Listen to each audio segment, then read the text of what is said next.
Di ba naglo-loan ka sa akin? Alam kong nagsisinungaling ka sa akin. Nagsisinungaling ka. Wala kang alam. Pero tunay na ang paglo-loan mo ay sa kung ano ang sinasabi mo na ipapaayos niyo ang bubong. Ngayon, ari ang point ko. Napakadami na nang lumapit sa akin dahil nabaon sa online na utangan. Lending app. Napakadami na nang lumubog na ipinapahiya. Madami akong mga naging kasamahan na ine-edit ang katawan, ang mukha at ipinapasa sa kung ani-kaninong tao. Ipinapahiya pag hindi nakakabayad ng utang. Ito ang akin kung bakit ko kayo kinakausap. Ako'y naririto.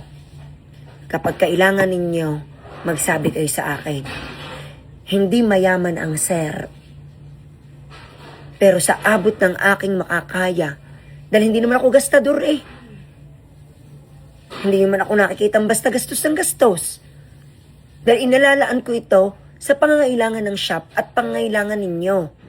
Dahil sa akin, ang kumain ako ng 3 beses isang araw, may provide ko ang pangangailangan ng aking anak at ng aking pamilya, okay na ako. Dahil wala akong hangad na magpayaman.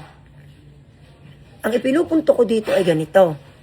Kung kayo'y mamumroblema patungkol sa salapi, at kung kaunti din laang naman at kaya kong i-provide, sa akin na kayo mangutang. Pero wag na wag kayong mangungutang sa mga online app. Lulubog kayo diyan. Madami na. Hindi nyo kaakalain. Mga naka-uniform ng magaganda at maaayos, pero lubog. Lubog sa mga online app na iyan, na utangan. Kaya sinasabi ko sa inyo, wag nyong gagawin yan. Pag may kailangan kayo, hindi ko naman kayo pinababayaan, sa akin kayo lumapit. Hanggat kaya ko, ibibigay ko. Dahil nagtatrabaho naman, ang punto ko kasi dito is, nagtatrabaho naman kayo eh, pwede ko namang awasin. Ang ayaw ko lamang, ang mangyayari sa inyo ay, magiging daan iyan para kayo ay mamroblema, makaisip ng masamang gawin sa inyong mga sarili. Yan, ate, naranasan mo na yan, di ba? Wag na wag niyong gagawin. O, yan. At iyan naman pala'y nasolusyonan na. Ito ang akin. Ito ay aral sa inyo bilang magulang. Kausapin ninyo ang inyong mga anak. Hindi porke na kayo ay naghahanap buhay ay magaan ang buhay nyo. No! Pinaghihirapan ninyo ang bawat sentimo na inyong kinikita. Sa hirap ng inyong dinadanas na kayo'y napupuyat. Kayo'y napapagod. Gigising ng umaga, kayo'y papasok. Ito ay dapat maunawaan ng inyong mga pamilya. Na kayo ay naghihirap, hindi kayo basta-basta tanggap lamang ng sweldo. Ipaunawa nyo yan. Na ang inyong natatanggap ay hindi dapat ipagmasarap lamang. Dahil alam ko ang responsibilidad ng isang ina. Inuulit ko wala nang mangungutang nang kayo ay magpapatungan ng porsyento. Wala nang mangungutang na kayo'y lulubog. Ang goal natin, utay-utay, dahan-dahan, unti-unti, magiging maayos ang inyong buhay.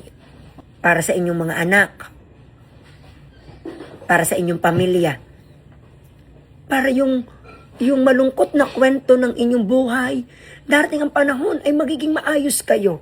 Kung kayo nangungupahan ngayon, makakautay kayo na makabili ng lote, magkaroon ng bahay kahit maliit.